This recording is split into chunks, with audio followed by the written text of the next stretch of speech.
Welcome to Future Role Model, a podcast that praises being unconventional and redefines what it means to be a role model. I am your host, Natasha Pearl Hansen, aka NPH, and today in the house I have Jeff Baldinger. I'm just kidding. We just talked about this. Baldinger. I've known Jeff for I don't know. You're one of my first people I knew in LA. Yeah. And we just had the discussion because somebody tried to correct me on your last name recently. Really? There's a lot of Baldingers. Yeah, I know of one Baldinger that's out here. It's Brian. Brian. He has a brother named Jeffrey, surprisingly. Oh, so it's his brother. It's his brother that they're probably thinking of. Yep. And so Baldinger, which is how I've always pronounced it, but I was like... how it is pronounced. I was like, well, maybe I've been saying it wrong. You're wrong, Brian. But anyway, Baldinger. Yeah. How's it going? I'm doing good. Thanks for having me. It's fun. It's a cool spot. I've never been here before. We ended up, me and Jeffrey here, we've been trying to get together for a long time. We have one of those relationships where whenever we see each other, it's always a lot of fun. He makes me the happiest, and I'm always like, we got to hang out. And it sounds so LA because it's usually when I say that, it actually happens. Right, yeah. But then 2 or 3 months will go by, and then we'll see each other again, and we're we got to hang out. We got to hang out. So I finally... So we finally hung out in the most LA way possible, doing a podcast. Doing a show last night. We were at Venice Underground but that was unexpected. I didn't know that you were on the show. I didn't know you were either. And it was a good show. It was a great show. I had a lot of fun. I love the Venice Underground. Bronson Jones and Matt Devlin put on an amazing show down there. Yeah. Yep. And I've had Bronson on this podcast before, and we had what was funny about last night. So it was Ashley Graves, and then you, and then myself, and then Vlad. I can't ever pronounce his last name. Vincent. Or Vincent. Vincent. I said Vlad last night. Oh, you said Vlad. Because we were like, we've seen each other before. We met in New York, right? And he was like, yeah, you were, your name starts with J, right? I was like, yeah, Jeffrey, you're Vlad? He's like, Vincent, but you got the V right. So I was like, yeah, that's right. Okay, so I put Vlad in my head. Yeah. And he was great. I hadn't met him he's before. Hilarious. Yeah, he's great. But all of us talked about grandparents and babies. Well, you gotta talk about what the people want to hear, you know? I was like, what are the odds that Talking about the issues, all right? So what is your story with your grandparents? Are they still around? One of each is still around, and then I have one of each. I have my dad's dad and my mom's mom. Yeah, and then you have your we'll not ruin the jokes for everybody, but your fake grandpa. Yeah, but it's fun, you know. And here's the thing about fake grandparents: you can have, if you've lost your grandparents in your life, you don't worry. Just if you have the confidence, go to an old folks home and just tell one of them that they're your new grandpa, or grandma. Like that, they'll love you for it because they want company, and you just have that confidence, and that's what you can do. Yeah, no, and that is true because a lot of those. This is a kind of a. I've actually never talked about this before, but when I still had all my grandparents alive, I think this was probably in 6th grade. We had to, for school, go to Scullin Home in Stoughton, Wisconsin, which is where all the old folks lived, right, and make friends with an old person. We had to have a buddy that was old person. They really are great. I think that's where I started loving old people so much. Which is funny. It took a strange old person for this to happen. Well, you got to take a step outside of your bubble to really appreciate what you're just given. You know. That's a lesson for life. It's true. And my should I be looking at the camera every so often or no? But I don't know. It's one of those things where it's just very aware of it. We have just started putting these episodes up a couple weeks after they actually air on iTunes, on YouTube as video content. So if you're listening, you're able to rewatch any of the episodes I look like shit in because I usually am here in my pajamas. Oh, fun. I don't dress for the camera. I just dress for comfort and warmth. This is how I dress always, whether the camera's on or not. So you're welcome, Earth. But my elderly friend was named Mabel Bumgardner. That is the oldest name I've ever heard in my life. Mabel Bumgardner? Yes. She was born a 98-year-old great-grandmother. That's when she was 2, she was like, hey, can I have some hard candy? She's been the same age her whole life. Yeah. That's insane. Mabel Baumgartner. Those parents of hers were very cruel. Yeah. Well, and then while I was halfway through like this, I call it an internship, but like the internship with old people, Mabel passed away and I got assigned to a new woman named Ruby Hauge, which is the other oldest name. Oh my God.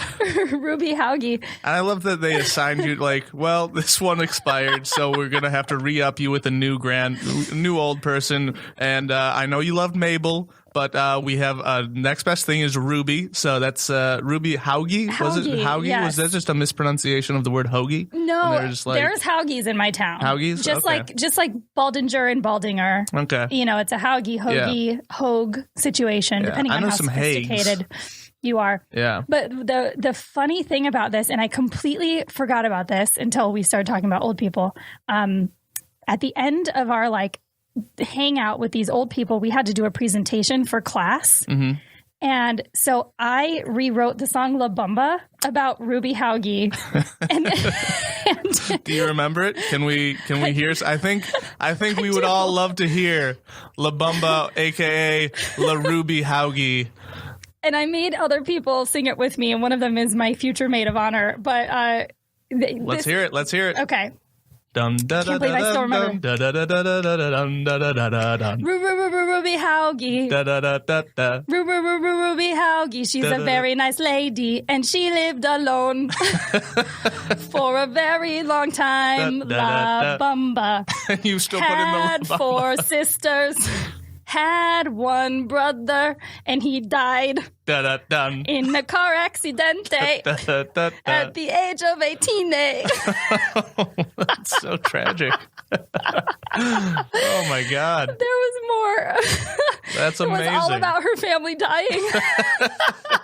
And you did this for her? Like you presented we performed it for class, and every time I did it. Kill? I mean, I had to assume it killed her 18-year-old brother. Yeah, right. Oh my God, it's so funny because I used to turn everything into songs. Right. Yeah. I would do that too. Did you do that? Oh yeah.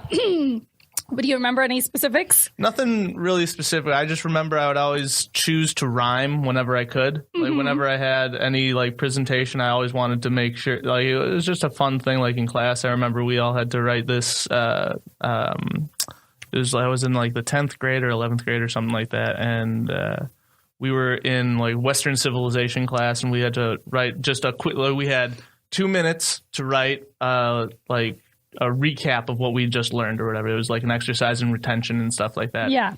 And everybody just kind of wrote normal sentences. I can't remember. I wish I could remember what the poem was, but I wrote out just in rhyme scheme in AABA form, it's a musical thing, if you know. Yeah. Yeah.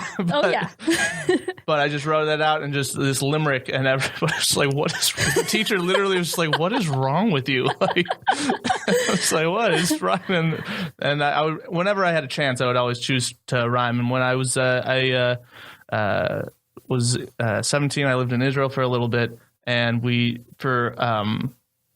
crew of us that all were there. We had this, learn who each other are with names and stuff like that. Yeah. And I made my group make songs about each other's names just to the tune of Copacabana. Her name was Lola. She was a show. We have a theme here. Flowers in her hair. She was dancing everywhere. Yep. So literally every person in my group, there's 4 of us, had to do his name was Jeff, and then do the whole thing like that. And I was that sort of stuff. I like that we went to the same era without even realizing that this many years later we would have this conversation. Right? That's what it's about. How long were you in Israel? Just a couple months. Oh, just a couple months. Yeah. Okay. Jeff is not Jewish at all. Nope. Not in the slightest. Where is most of your family? Most of them are in Minnesota. And then I got people in New York and Florida, and we're scattered. Yeah. Like most Jews, we're scattered. You got to keep there's safety in number, but in pockets. Yeah, exactly. Nobody knows where everybody is, just in case. You can't. You got to be careful. You can't. Which place did you spend the most time at growing up? I born and raised in Minnesota. Yeah. Yeah. I know we're both Midwest, but I didn't know if you spent a lot of time in New York as well. Well, I traveled a lot. But I started I stopped living officially in Minnesota around 17, 18 years old. That's when I started moving around. But I was traveling all the time throughout my life. Yeah. But mostly living in Minnesota. Where were you traveling and why? I was, like Canada, mostly to Canada. The closest country. The closest country. It's like, I'm overseas. Mostly to Canada, over lakes, over water. But my dad did a lot of business up there, and so we would go back and forth a lot. Oh, he would take you on business? Yeah. Oh, that's cool. And we had family up in Canada, so we visited them as well. Of course, it was your Canadian Jews. Canadian people, Canadians, that's... You got to give them a little props. How many siblings do you have? It's funny we've never had that discussion, but how many siblings do you have? I have one brother, one sister. Okay, in your middle. I'm the youngest. You're youngest. The youngest, that explains so much. Right? Does it, though? No, it doesn't. I feel like people say that after just an answer. It's like, oh, you're the middle child? That explains a lot. Yeah. It's like, but I could have said anything, and you would have said that as well. I'm an only, and people are always like, oh, I get it. That explains it. What does that even mean? It doesn't explain anything. People are who they are, regardless. I guess that goes into nature versus nurture, I suppose. But yeah. Did you see that? There's that recent documentary on. I think it's on Netflix, but I watched it on a plane called Three Identical Strangers. Yeah. Have you seen that? I saw that on the plane as well. Yes. I think most people saw that on the plane. Yeah, you kind of have to watch shit like that on a plane. Yeah, just because it's cool, but that's it's fucked up. It's fucked up that you have to do fucked up things to further science. Right? Like, really, can't we just have a conversation about it? It's too bad that you can't learn anything until you do really depraved shit to people. Yeah, it is too bad. And as I laugh about it, but like part of the story is really cool. Like, it's cool to have discovered. Yeah. But I feel like I've heard stories of this over so many years of different twins finding each other, and they end up having like the exact same job, and the wife has like the same name and shit like that. It's pretty crazy. It's like separating twins. I mean, you got the Parent Trap movie does that. And It Takes Two, the Mary Kate and Ashley Olsen version. God, I miss Mary Kate and Ashley. Do you? There was a period that's all I watched because I babysat full time, and that's all the kids had that I could tolerate. Yeah. And they're cool people. I think. I don't know. I don't know them personally, but I feel like they'd be cool. Yeah, I think. I mean, I don't know. They're just kind of bobbleheads to me now when I think about them. That they showed Elizabeth Olsen the way to not be, and that's why she's like put together the way she is. Yeah. Like she's fantastic. She's a good actress. Yeah, or actor, whatever. And she's like less of a. No, that's mean. I don't want to comment on somebody's looks, but like she seems like she's got her shit together as far as like. Well, because she was able to be avoided. Like she was able to avoid the pitfalls of being a child star. I mean, Mary Kate and Ashley Olsen were literally born on television. I know. Like when they were crazy. They were like a week old when they got on Full House like that, and they grew up on television. There's no way you don't become fucked up because of that shit. So you 100%. Can't blame them for whatever shit that they went through. That's why we're so lucky we're doing what we're doing now and not as infants, because we can maybe handle it a little bit better. Yeah, maybe a little bit, depending on who you are. So when you were growing up, did your parents like have you in anything theatrical, or what was young Jeffrey I mean, like? I've been on stage my whole life as far as plays and music goes and stuff like that. I was always in something or other. Like I would always audition and stuff like that, and be in plays. I was Snoopy in a childhood production of Peanuts Gang. That's like I've never heard of anybody doing a Peanuts. Yeah, it was a good. Was thing. it the Christmas one? No. It was a Jewish community theater. Oh yeah, it was a they fun had to thing. do a different rendition. Yeah, no, it was good. And then I was, in high school I did, high school plays.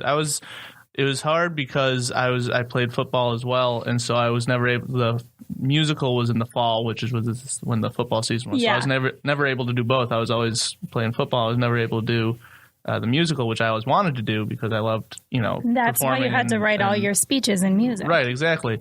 But so my senior year, me and like four other football players who never got to do the musical, we talked to the choir director. It's like, hey, can you just write us in a part like in this play that can just have it? So because we can't go to any of the rehearsals, we can't do any of this because we have football, but we want to be in the play. And so we did the play Anything Goes, and he wrote us in this 5-person barbershop quartet thing that we just practiced and we just did throughout, and like so throughout the play we just added in just like, and in this scene the barbershop, the sailor quintet walk through the scene this scene. So we would just do that, and so on the night of the play we just did that. We had a song that we did in like at the beginning of the second half, like right before right after intermission ended and stuff like that. So that's cool. I want to see video of young Jeff Baldinger singing in a football barbershop quartet. Yeah, it was fun. It's probably off key, but it was fun. It was a lot of good times. I love that. And then so I did senior year. I also did Grease. I was Danny Zuko in Grease. Fuck yeah, you were. Yeah, I dyed my hair black for it. How did that go? Nobody noticed. I just looked normal. Because I have black eyebrows, you know, and so I just looked like a normal kid. And then when my hair went back to being red, people were like, "Did you dye your hair red?" And I was like, "You've known me my whole life. I've always had red hair. Yeah, how do you it's forget? a weird thing." But yeah, and so I was the Cowardly Lion in The Wizard of Oz, which was fun. Damn, you were like, you should be getting an Oscar for how many roles you actually played. Yeah, and then early on, I was the rabbi in Fiddler on the Roof. Dude. So I was in a lot of shit, you know. I was in a lot of stuff, and then in college I did a little bit more acting stuff. Like in college theater, I played Iago in Othello. That's a good character. It was fun to play the bad guy. I tried to do the Gilbert Gottfried voice, but they're like, "This isn't Aladdin. Not that Iago." That Iago, but.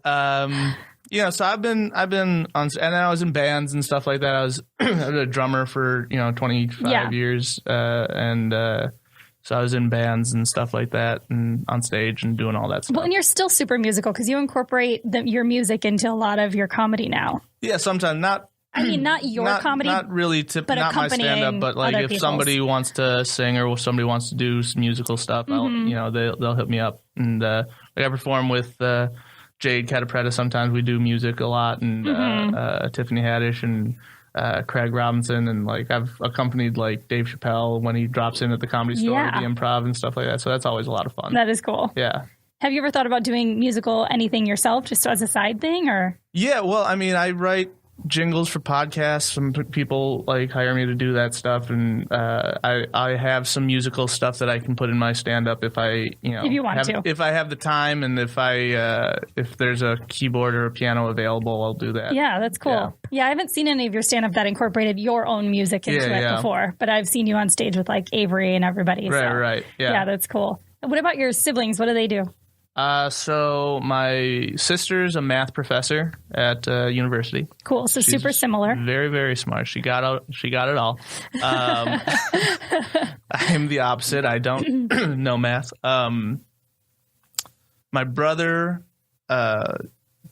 works at a production company, like a company that makes like they're kind of like a. It's Atlas Obscura. They make videos of really like worldly stuff, and just like he goes around and writes a bunch of stuff for people that have unique and interesting things in the world. I don't really know how to, like an explorer kind of thing, something like that. Yeah. Okay. Yeah. I've been I went to the Explorers Club dinner 3 years ago in New York with a producer friend, and there was like, I don't really know what any of those jobs are called, but there was a lot of people like that I met. And then I just got really drunk with them and looked at whales. Hey, you can't get drunk and look at whales with a group of people that you don't really know very well. Then what can you do with them? What is your life? I don't know what you're doing. So were you the funny one in the family, or were either your parents funny, or did anybody like inspire you at all? No, they were all. Everybody's funny. I think my brother's really. My brother's funny. My sister's funny, and we're all funny. We could all make all of us laugh. Yeah. It's like my mom and dad are funny in their own ways, and my dad's very subtly funny. Like he's very like, he has a just kind of like, what's wrong with you sort of humor to him, whereas like, what that's very, very subtle, very low key. If you're not paying attention, you're not going to get it. My dad's really similar. And so like, for example, this is just a recent example of what he's done where he's like, a relative he hadn't seen in a long time came by as like a cousin, and she asked what his kids were doing, and he's like, well, my son's doing this, my daughter's doing this, and my other son is a stand-up comedian. And she goes, oh, what's his stage name? And my dad just kind of looks at her like, what? Oh, have you heard of Chris Rock? And she just like, it was one of those things where it's like, don't ask stupid questions and you won't get a stupid answer. You know what I mean? It's like that sort of thing. So that's kind of his sort of, my mom's very funny as well. She's just like, she is the, goofy, kind of harsh, but with a light heart sort of thing. Very, very Midwest. It's a good dynamic. Yeah, it's like a very good thing where it's like, a few years ago when I was living in kind of a box, and I didn't have any internet, and I was just on the phone with her, just kind of like venting about it. I was like, so I don't have any internet. And she's like, well, why don't you just go to like Starbucks, use that internet? And I was like, well, yeah, that's what I do. That's what I have to do. And she's like, oh, well, that's just your life then, sweetie. I was like, that is. Yeah, thanks. I appreciate that. I used to have to do that too. When I first moved to Chicago, I lived in a box, like with a blow-up mattress. And not a real box, but just about an apartment the size of me. Very tiny. About the size of me. Yep. And it's humbling to remember those times, because I used to even have to trade. There was a coffee shop, and I wish I could remember the guy's name, but this like really young kid owned this coffee shop, and they would let me sit there all day, and they'd even make me sandwiches. Yeah. And I was like, oh my God, I get to eat today. Yeah, exactly. How old were you when you moved to Los Angeles finally? I got here right after college. I moved out here right after college. Okay. Yeah. So the traveling that you did was kind of short-lived? I mean, kind of. I lived in Israel for a while, and I lived in Australia for a little bit, and I went to school down in Kansas, and just traveled whenever I could. I've been to, I think, 40 out of 50 states, and I've been to 4 out of the 7 continents. Damn. Yeah. Was Antarctica one of them? Because then I'd be like, I'm trying to get there. I want to get. Then I would bow down to you. I want to get there. I haven't been there yet. Yeah, goals. But yeah. What about you? You travel a lot or anything? Yeah. I mean, that's actually something I've always liked to travel and do my own tours and stuff. Yeah. I've done a couple the last few years in the Caribbean because I have so many friends out there. And it was like, this is a story I told on Rachel O'Brien's new podcast, Screwed Up Stories. But my ex, that was my catalyst to starting stand-up almost 9 years ago, I met him in St. Thomas. So it was always my goal to go back and like perform in those islands and like conquer kind of that whole full circle thing. For sure. And so I've done 3 tours out there. Oh, that's awesome. But I partnered with a travel company in November. Very cool. That's really cool. So this year I'm going to be doing, I'm doing a Europe tour. I'm doing Malta. That's awesome. I'm doing South Africa. That's great. Hopefully going to try and do Australia as well. Yeah, Australia is amazing. I did Europe last year. I'll doing it again this year. I did the Edinburgh Fest, and I did London, Paris, Liverpool, and Berlin. Which were amazing. I love. Yeah, we'll have to talk after this because I'm going to a lot of those cities. Nice. Did you do clubs or did you do? I did all of them. Yeah, clubs, independent shows, all of it. Yeah. Sweet. Okay, cool. Yeah, me and Rachel are doing a co-headlined thing. So we've been finding venues, that are, and we're just finishing locking in our last 2, but we're going to start in, we're doing 2 nights co-headlined in Scotland, up in the Highlands. Okay. Yeah, I've been there. Those are beautiful. And I wanted to go there because everybody that lives there that I've been corresponding with seems so fucking fun. Yeah. I feel like it's going to be like debaucherous. Yeah, it will be. And I want to taste scotch that's made. Well, they don't call it scotch over there. Well, yeah, what do they call just it? Whiskey. No, it's just whiskey. I think. I might be wrong, but I know that they don't call it. It's whiskey and rye. There's rye and there's whiskey. They don't really call it scotch over there. Oh, yeah, because they are Scotch. Yeah. So, this is just our whiskey. You guys are crazy. Yeah. But, so we're starting there and then doing London, Amsterdam, Berlin, Prague, Paris. Yeah, that's awesome. Yeah. Paris was fun. What was your favorite part of doing the Edinburgh Fringe? Because I've heard such great things. I mean, all of it. I loved it. I get why people might not like it, but I loved it. Because it's basically a summer camp for comedians. It's the whole month of August, and it's just everybody there just gets it. gets, you know, the whole city is the festival. So every venue is a performance venue. Everybody there knows that it's happening, and it's just a lot of fun. And everybody, you see the best and the strangest and the weirdest and, you know, things from all around the world. And you just like, there are a few performers there that I absolutely love. There's this guy who has this character, Neil Portenza, who's this comedian magician that just blew my mind, just of like the most amazing show that I'd ever seen. And It's just like stuff that you just can't really even describe. Because I can't, like, just saying comedy magician in America is kind of like, oh, okay, you know, but it was one of the most amazing shows that I'd ever seen. He's a performer. And it was just like, and you see stuff like that. And then you see amazing talents, just sort of straight stand up. Like, you know, Ari Shaffir was over there. He had an amazing shows.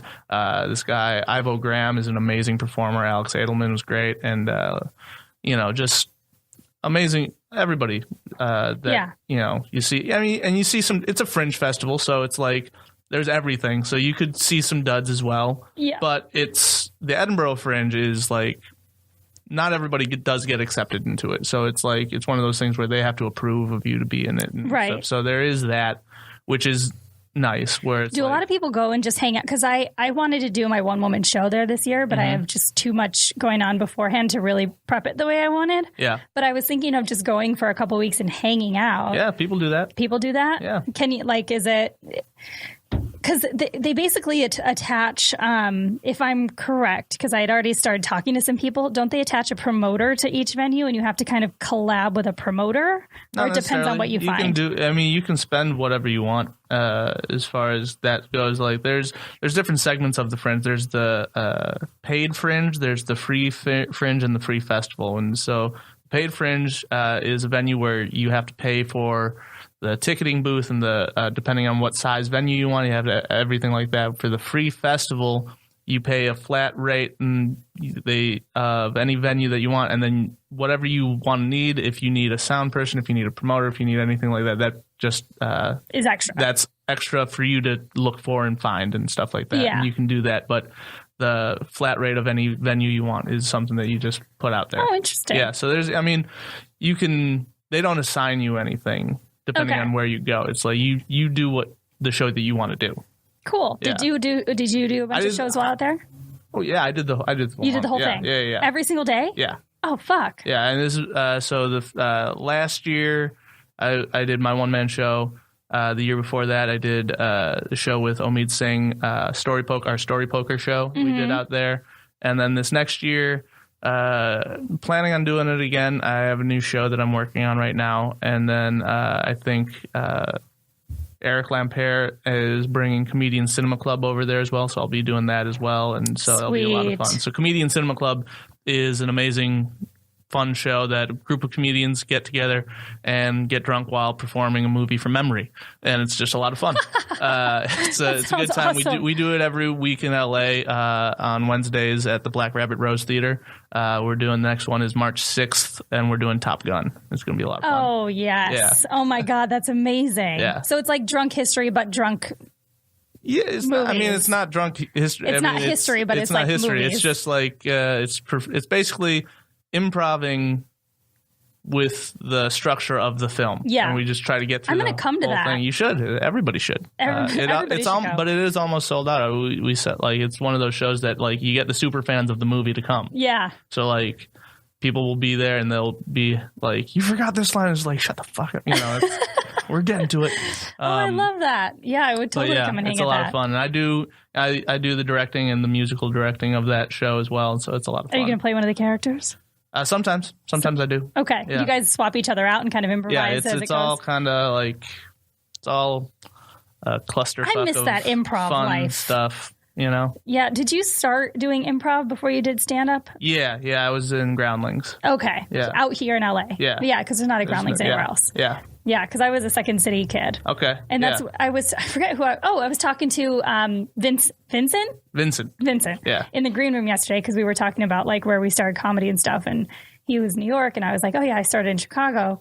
And he asked how long I've been doing comedy. And I was like, well, it depends on what you consider. You know, stand up 9 years, but comedy like 13, 14. And And then it, like, talking about it made me actually miss, because improv was so freeing. It was nice to just show up and be like, well, if this is either going to work or it's not. Right. Yeah. I mean, that's true of everything. You know? That's true of all stand-up. That's true of any type of, you know, it'll either work or it won't. Yeah, that's just, exactly. That's life in general.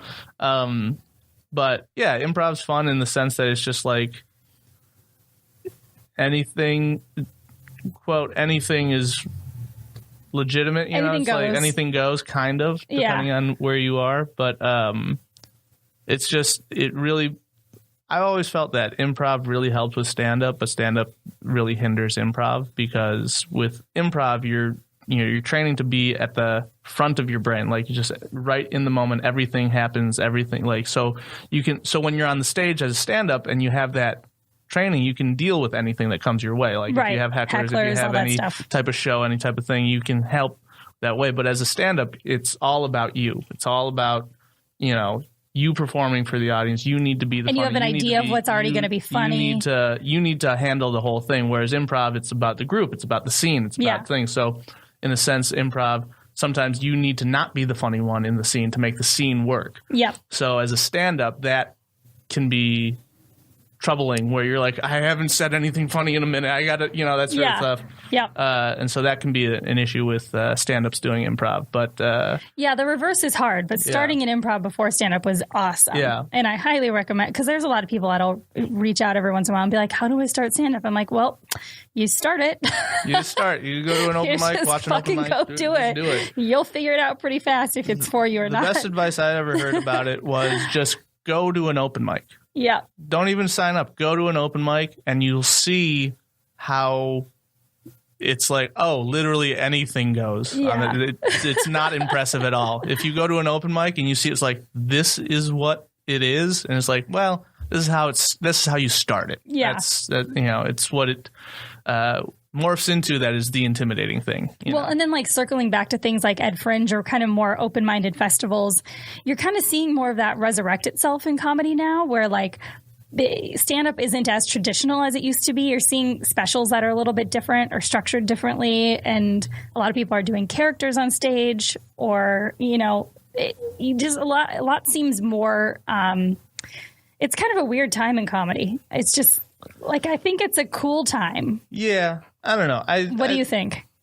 I think it's always a weird time in comedy, because comedy's weird. True. Like every single, like, it's always pushing. But that's the cool thing about comedy and entertainment in general, is there's always a push forward, because if you know, it's like you have to, because otherwise it becomes boring. It's similar to, I mean, the difference between, you know, it's been said before many times, probably better than I'm about to say it, but you know, it's like the difference between like comedy and music is music, you know, you can hear the same thing over and over again and just be happy. Right. You know, if you hear the same joke over and over and over again, it's like, all right, what's next? Right. What's exactly. Next? People get bored. People get bored with comedy. Mm-hmm. And so that's why it needs to forever be changed. And there's no cover comedians. Like, it doesn't work. There are, but they're, you know, they're not good.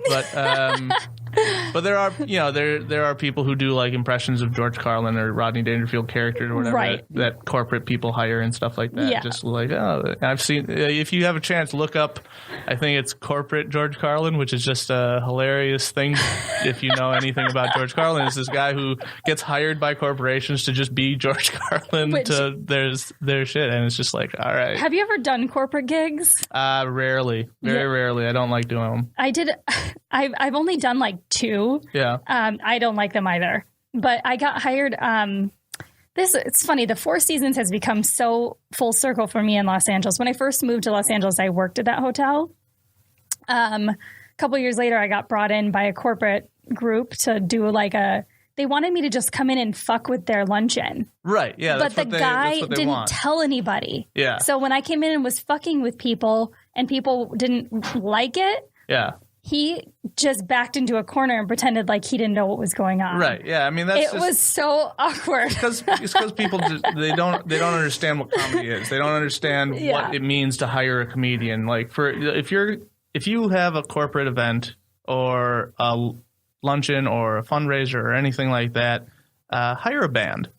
Yeah. Hire a band or something that doesn't need attention. 100% attention. Like, pay attention to the band; they're amazing and stuff like that. But if you're hiring a comedian, that it's a stand-up is a very intimate thing, and so it's like it requires complete attention. Yeah. And so it's like, I don't know, and there's many exceptions, and there's no one rule that means anything. But it's just like, if you're, make sure everybody knows that there's a comedy show going on. Make sure that it's not. You can't just attack people with comedy. Like, it doesn't, because music is passive and comedy is active. And that's pretty much what it comes down to. Yeah. I mean, kind of. I mean, you can dance to music and shit, but you can dance to comedy. Yeah, you can't. Can you imagine? I don't have to imagine. I've done it before. I don't know if you've heard the album Rappin' Rodney, but I have it and I play it all the time. Ooh, no, I haven't. But now I Rodney sound Dangerfield, baby. Is that like something I should like pop a Molly and listen to? I mean, yes. I'm sober right now, but I have a bag of Molly at my house that I haven't touched. Like any good sober person would, right? Well, I'm sober for like 2 weeks because I just need to cleanse. I went. I'm only 4 days in, so I'm not there yet, but. Because I crashed. Did I tell you about I crashed a wedding this past weekend? Yeah, well, I heard you were talking about it on stage last night. So I mentioned it, and it's. I do want to talk more about it. I haven't really written any jokes for it yet, but I'm still really excited about it. Yeah, it's a fun But it was thing. at the Four Seasons, yeah. So I've like literally have done 3 very different things at the Four Seasons. Yeah. But it was one of the funnest nights of my life. You ever crashed anything like that? I would. That was a fun thing that I would always go into places that if I wasn't invited to something, there's a good chance that I would be there. Yeah. I was always the same way. Yeah, there was if I was invited to something, it'd be 50-50 if I would show up or not. Yeah. It was mostly things like I would like to go to places that I didn't know anybody at, like with a friend or something like that. I would just go like a wedding or a business lunch or something like that. I would go into like, hotels or whatever, and it's like, what's going on in the conference room B or whatever, and I would just go and I would put a suit on and sit there and if I had a suit, or I would just I would try to go to as many things as I can, because it's about learning. Okay, it's about learning new skills, new qualities, and just if you don't go out there, if you don't get out there and see what's available to you, how do you grow? How do you grow as a person? You don't. What did you do, like, in your growing up, whether you were in college or when you were in high school, whatever it was, did you get into anything strange or awkward or funny or bad or trouble? Were you, for the most part, just a good kid all around? For the most part, I wasn't, like, bad kid. Like, I got into trouble like anybody would, but nothing, like, fucked up, like, oh my god, my life's ruined sort of stuff. Yeah. Nothing like that. But it's just normal shit, like, I don't even remember. Like, I had a pretty, there's nothing, like, really crazy about the way, like, what was it? This is just me trying to remember shit. So this is a very good podcast to listen to, is somebody remembering. No. That's part of the, and that's why I don't edit anything, because I like those silences where you can hear somebody actually actively think. Like, I like people hearing how hard it hurts my head to actually recover a memory. Like, you can hear it sometimes, like Rice Krispie treats. Well, like there would be shit like where I would have a rule imposed on me, and then I would be my brother described it the best, where he said my vibe is very much of a big dog who's trying to be subtle, trying to be sneaky, where it's like you're 200 pounds, you're not getting away with anything, you know what I mean? It's one of those things where it's like, I was told, when I first got a license, I was like, you can't have friends in the car, for like 3 months, you guys gotta, because we don't, whatever it is. And I was like, all right, whatever. And then I would drive home. I would drive my friends home with me, and my parents would be in the yard as I drive in with my friends in the car, and they'd be like, what? We literally just told you couldn't do that. And I'd be like, what?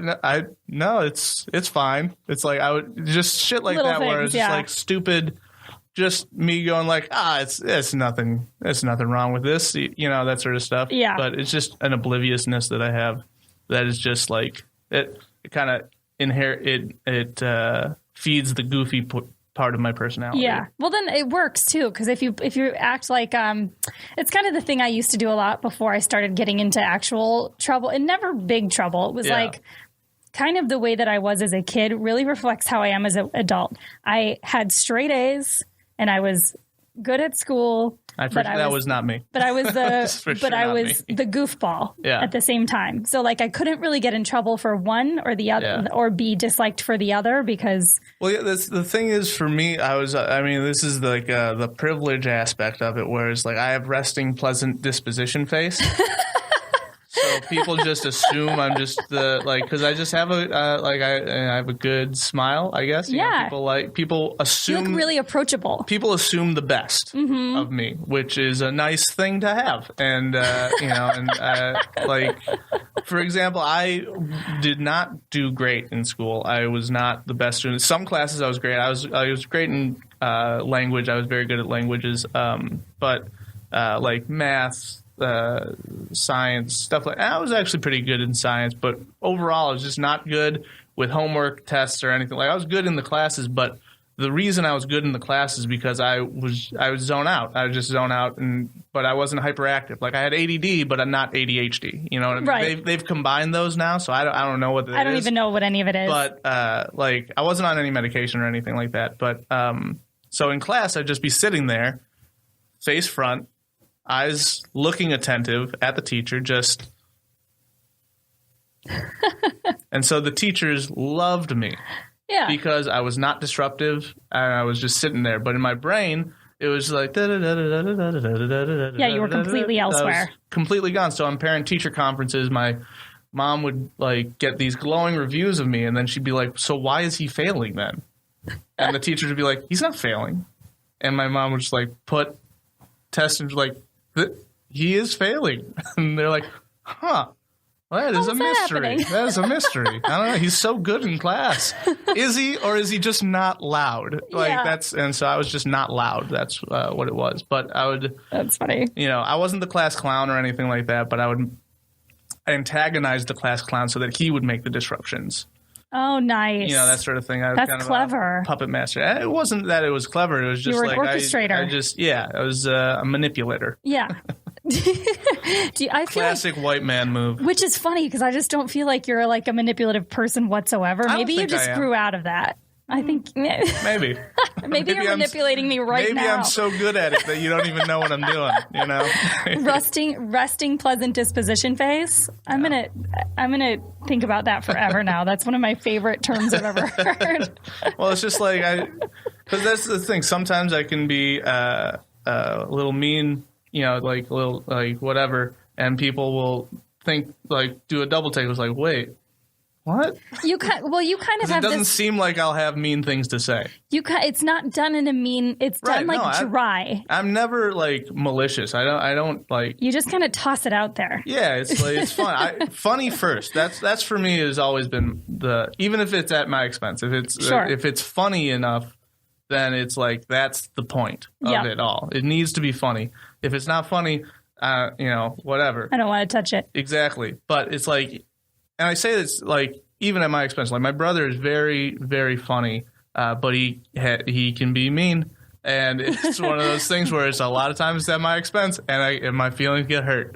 Yeah, it's like really bad. But you take it personal. But because it is personal. Yes. but if it's funny enough, I'm like I can't say anything because it was funny. Like that hurt my feelings. But hey, guess what? The crowd laughed. It was good. It was a good moment. It was funny enough. That's what it's about, you know. It's like that's so. If it's funny, it's funny, and you don't know if it's funny until you say it. So that's exactly, just the and then you have to deal with the aftermath of it.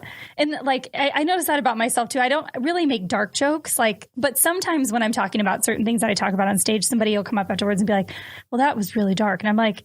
But it wasn't though. Did you see how I was presenting it? Like just because somebody may have died in a story doesn't make it a dark story, right? You know what I mean? Like people have a wrong.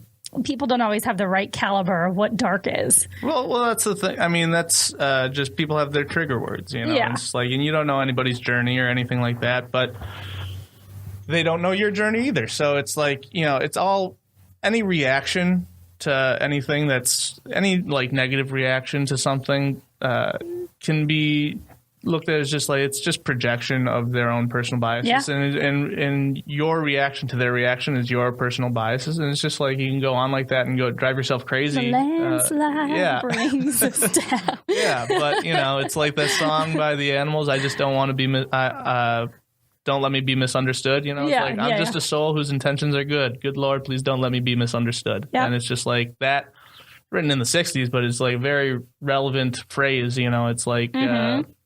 Just trying to be funny, just trying to be cool, just trying to be all right. Just trying to be all right. Yeah.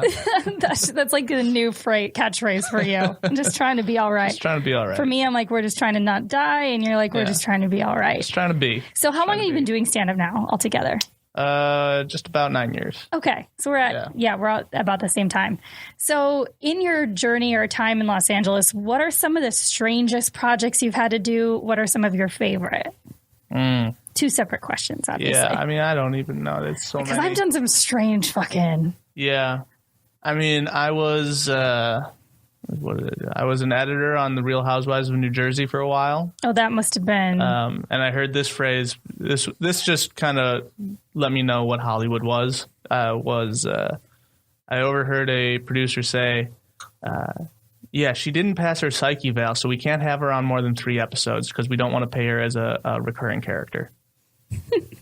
And I was just like, "Oh, but you're still gonna have her on, like." At least 2, like right. 3 episodes. Sometimes because she didn't pass her psych eval, like that means that she's legitimately a crazy person. Yeah, it's just like, but we want her because of the whatever. The drama, so the flipping tables. Just one of those things where I was just like, oh, okay, this is what it is. This is what it is. Oh shit! Yeah, have you seen the show Unreal on Lifetime? It's like written. I think it's written by one of the women who was a producer on The Bachelorette or The Bachelor for a long time, and it took her forever to get the show made. But it's like a drama, obviously, about what that world is like working on those sets. Yeah, and they really do. I mean, it's crazy. They do shit to get those women to do TV worthy things. Yeah, and then I was an AD on a music video for this electronica pop star. I don't remember her name, but she was like the girlfriend of the lead singer of Foreigner. Oh, nice. And so and it was like, it was an electronica pop song. So if you're into that music, I'm sure it was good. I happen to not be, but it was fun. But the lead singer of Foreigner was hanging around on set. You got to be around him. And I was, so that was cool. And I was like carrying up some equipment up a hill, and just who I am, whenever I'm walking up a place, I always just kind of hum to myself, well, I'm moving on up. Of course you do. That's just what I do. That's just the song that comes into my head whenever I do. So I just started singing the theme song to the Jeffersons. It's like, well, I'm moving on up to the east side. Yep. And then he did he say the deluxe apartment line? Oh, that's so cool. The most rock star voice. To the deluxe apartment in the sky. And then he like belted, well, I'm moving on up. And then he like went awesome. to me, and I was like, to the east side. And then we sang together, finally got a piece of the pie. And then he's like, fish don't fry in the kitchen. I'm like, beans don't burn on the grill. Took a whole lot of trying, just climb up that hill. And we sang the whole song together. That's a really cool moment. Circle formed around us, and we just sang the whole song together, and it was one of the coolest moments that I've ever been a part of. That's amazing. Like, all right. I love random moments like that. So that was a fun moment. That happened like when I first moved out here. Super cool. Yeah. And then as far as like stand-up, I know you've gotten to work with a lot of the greatest people, but kind of what are some highlights for you? I know that's a tough thing to say, but there's always people that kind of stand out as far as people, like who surprises you in a good way. I mean, Louis Anderson is one of the nicest people on the entire planet. He's like so generous. He gave me my first real break. He let me open for him in Vegas when I first started out. And so he's just super generous. Whenever I go through Vegas, he's always like, come through, do my show and all that stuff. And so that's like, he's just the best. I love Louis. So he was the first guy that really kind of put it over. And then like Nick Swartzen, getting to work with him, he was a hometown hero of mine, you know, and so that was great.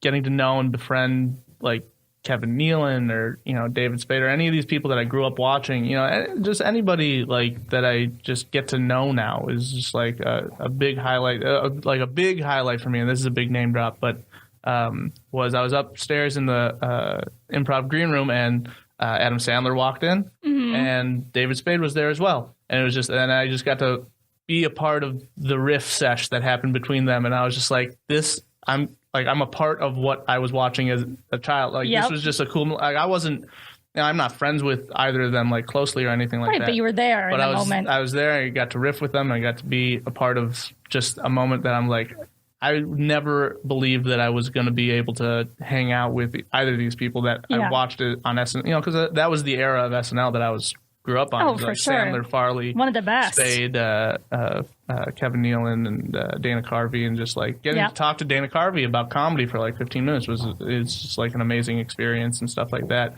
I got to talk to Norman Lear, who's just a fucking legend. Told him that I had performed in Edinburgh, and he's like, I performed in Edinburgh like 50 years ago. I was like, oh my God, that's amazing. And he was like, what venue did you perform? And I was like, I was at the Newsroom. And he's like, I was at the Newsroom. I was like, shit. You know? The coolest moment, I think, was one of the first moments, was when the first time I ever performed at the Improv. I was about 3 months in. It was the first time on the main stage. I was doing my set. It went well. And my dad had come out because it was my first time at the Improv. And so he, you know, came out to watch. And so it was cool. And so I went up and I did it. And then I got off. And then the next person that came on stage was Robin Williams. And he went up because he was working out his Weapons of Self-Destruction tour at the time. And it was just one of those moments where it was the first moment that I was like, holy shit, that I just was on that stage and now he's on the stage. And it was one of those moments where I was like, oh, yeah, this is real. This is a real thing that I'm trying to do. This is an insane thing that I'm trying to do, but it's real. Yeah. You know? Yeah. It's cool to have those moments of realization that you're like, you know, you're considered a piece of the same pie that all these people are part of. Even when you're just starting out, you know, and that's something that, forget who said it, but it's like, if you're on a show with somebody that, like, no matter how much you've done or how little you've done, if you're on the same show, you have an equal chance of doing well or doing bad. Yeah. No matter who it is. Now, you know, it's different if you're on somebody else's show and stuff like that. But it's like, if you're on one of those showcase shows, it's like, you know, try not to be intimidated. It's like you earned your spot there and just do it. Time to do it, you know? Yep. I've had to go up after like Judd Apatow and Louis before. And it's actually kind of great to go up after somebody really amazing. Because then for some reason, people might actually put you in that category and be like, well, it makes you better. Like whenever I was starting out and I was getting to do those shows, you know, when I first started out, I would always request to do after somebody powerhouses, you know, it's like, because that cauterizes you, that makes you stronger, makes you be able to deal with that stuff. You know, it's like being able to, having to follow, like I had to follow Craig Robinson and Jeff Ross doing a 35-minute set together. Fuck. You know, and it was like, and then basically the show's done at that point, but then, and then somebody you've never heard of ever before come on, and I'd only been doing comedy for maybe a year at that point, you know, it's just like, you know, but you just like, I would request those spots, you know, or like, that's smart of you. All right, we got to do this because I have to learn how to adjust. I have to learn how to be able to follow. I have to be, you know, all that stuff. And just, you know, that's how you get better. So coming up, what do you have that you're most excited about? Any projects, anything that you've been working on that's kind of been bubbling or? Yeah, I'm writing a musical right now with Jessica Michelle Singleton. We're writing a musical, so that's a lot of fun. Writing that. I'm working on my... What is it called? Untitled. Untitled right now. Okay. But writing the music right now, writing the storyline, it's just, it's a lot of fun. So full-length musical? Full-length musical. Excellent. It's going to be a lot of fun. We're excited about it. And then... I have a show coming up on the 5th at the Laugh Factory. I'm doing Kevin Nealon's New Material Night show that I'm excited about. So that's a cool thing. And then, that's just stand-up, you know. Regular stuff. Just regular shows going up all the time, you know. Sweet. Yeah. Where can everybody find you? You can find me at Jeff Baldinger, JeffBaldinger. And then updated show listings. You can follow me on that's Twitter and Instagram at Jeff Baldinger. And then my website, jeffreybaldinger.net, JEFFREY. JeffreyBaldinger. The full name. Yeah. The stage name. The stage name. Stage name. Go to chrisrock.com and you can see where I'm performing in the future. But yeah, jeffreybaldinger.net has all my show listings and all that stuff. Yeah. Awesome. And then you can find me at NPH Comedy on Instagram and Twitter, and the podcast at Future Role Model on Instagram or at Role Model Pod on Twitter. You can follow the network at Comedy Pop-Up or at CPU Podcasts. And Jeff, any closing remarks? A joke doesn't have to be true, but it has to be honest. Yes. Fire. All right. Peace next Tuesday. Bye-bye.